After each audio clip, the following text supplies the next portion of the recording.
tangina nyo, kayong mga babae kayo, kayong mga babae kayo, ba't marunong din kayo maintindihan?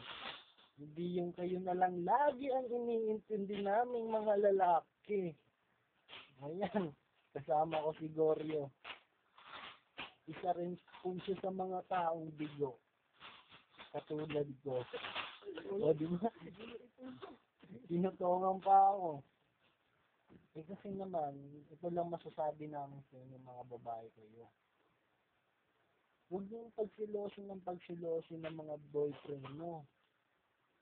Okay lang na kayong magselos eh. Pag kayo naman nagsiselos, di ba? Pagtutulakan nyo lang kami. Eh kapag kami naman na nagsiselos, halos makapatay na kami ng tao. Alam nyo ba yon? Ha? Di mo pa alam yun, no? O ikaw, ano masasabi mo? Ay, tulog na tayo, be. Matutulog na daw sila ng be niya. Be, betlog.